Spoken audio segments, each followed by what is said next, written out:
in, triumphant, shouts, Axis armor will prevail. Axis armor will prevail. Rather nice saying, of course. Sniper moving out. Apparently getting a new sniper.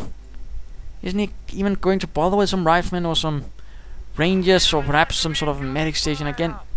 Rather poor use of medic station, and of course rather poor usage of actually trying to defend this area, not having laid down a single mine in all the time he held this area.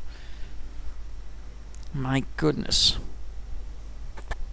And now laying down a bit of barbed wire here to sort of make it harder to rush this heavy machine gun and also get within grenade range. Of course, that's also a rather useful thing about barbed wire to, of course, ensure that the enemy can't get within grenade range. And of course, I figure this is about it, approximately.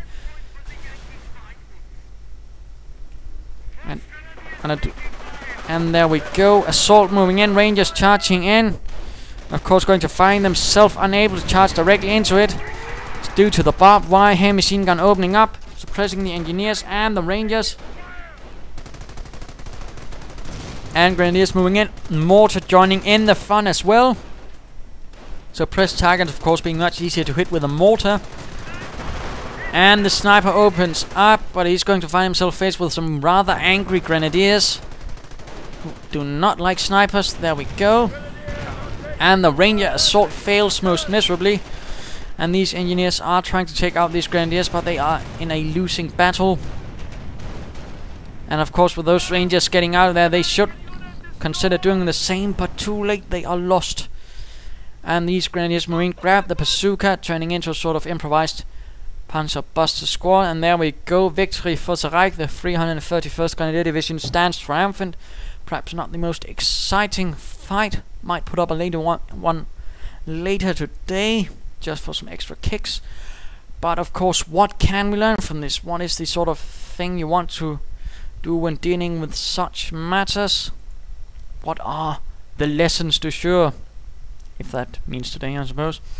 Well, again, I mean, if you're holding a territory and you do it for some time, lay down some mines, for goodness sake. It can really make a difference in your opponent being able to take it. I mean, I made minesweepers, but I had no use for it. I mean, that's a bad thing. If your opponent can get a minesweeper and have no use for it at all, that generally means you've done something wrong, I'd argue. Another thing as well to note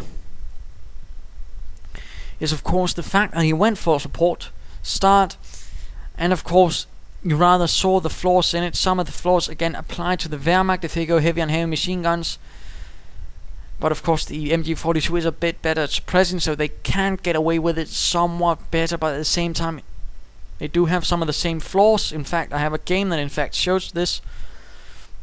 I might show that one in fact later today to sort of show the other side of it. I mean, he did use some Rangers, but he didn't really use them properly. He didn't get a medic station, for example, to even get someone back, all those engineers, to sort of get some riflemen that way. I mean, that would have helped, of course. Mines would have, some actual infantry would have. Again, a focus. He just seemed to spread out his forces too thinly, having a sniper stand up there instead of perhaps harassing my troops a bit more. So in general, yeah, there you go. Of course, laying down barbed wire is good. Sandbags, good. Of course, I had some interesting mine uses. Well, not really. Mortars are nice, unless of course they hit your own troops.